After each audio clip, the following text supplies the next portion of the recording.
So ni kalitrag kamatay ang akong live kay naay nanawag ang among tatay ang akong uyab nanawag. So naara makakilig ka ini mga madi o mga pagdidak ko kaayo ang pipino. Nagkaroon na siya ng crossbreeding mga madi. Nagkuan na siya kay kanang nagsugod naman og pamunga ang akong kalabasa. So kalabasa is green, mauna nga nag-crossbreeding ang kalabasa ug ang akong pipino. Natakdan siya na color green. So mauna no, kadugayan ninyo tinapad-tapad matakdan gid mo og in love mo sa usag-usa. So char. Ni atong kuan karon mga madidak ko kay siya dagko kay wow. Ang isa ra bitaw gyud ka buok no mga madi. Satisfied na good kaayo mo kay bugat kay ni kaniabutan ni og half kilo ang isa buok inana siya kadagko mga madi.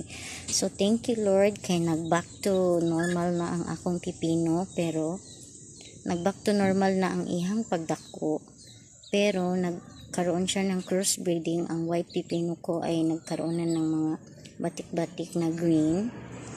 Yung iba as in color green, like this one as in color green na gid siya.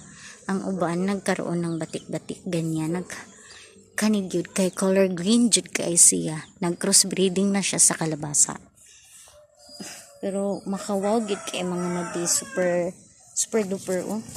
Ako na sa ding timbangon kay kanang kuan ba dako kaayo,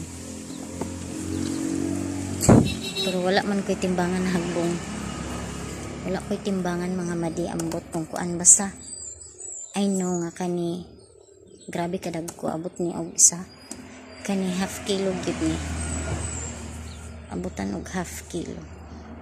Super dako kay siya, nagtago manggod siya sa mga dalan. Ayan nagkaroon siya ng batik-batik ng nagkaroon siya ng spots ganyan na color green kay nag crossbreeding siya sa akong kalabasa. So muna akong giingon sa live mga madi nga ang akong pipino is nag-back to normal na, kaya pipino is back ganon. Kasi tinakpan ko ning palaging ginagalaw ng mga manok. Palagi kasing nagagalaw ng mga manok yung kanyang pinakapuno.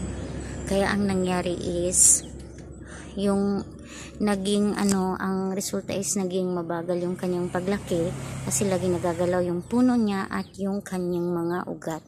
So ngayon hinarangan ko na at tinagdagan ko siya ng lupa at pataba, yung natural na pataba lang po mga madi. Ang ginamit ko is yung puno ng saging, nilagay ko dyan, sinaluan ka ng lupa at thankfully meron akong mga coconut hash. Yun yung ginawa kong pantakip dyan para hindi na po makalaykay ng mga manok.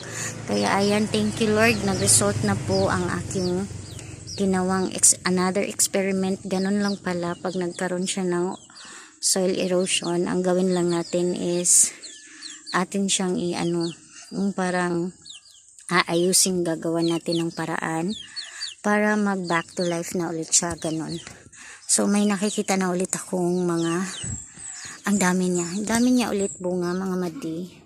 So ganyan lang, pero syempre habang tumatagal napapansin ko na marami na pong namamatay na mga dahon, pero patuloy pa rin siyang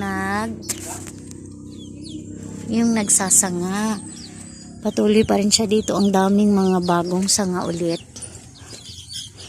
na may dalang mga bunga, mga putot mga madi. So ayan, thank you Lord. Salamat po sa biyaya na iyong bigay Panginoon. Tunay ngang ikaw ay lahat ay binibigay mo sa amin. Thank you Lord. Siyang tunay pag tayo nagsikap, nagsipag, talagang may mga pagpapalang matatanggap.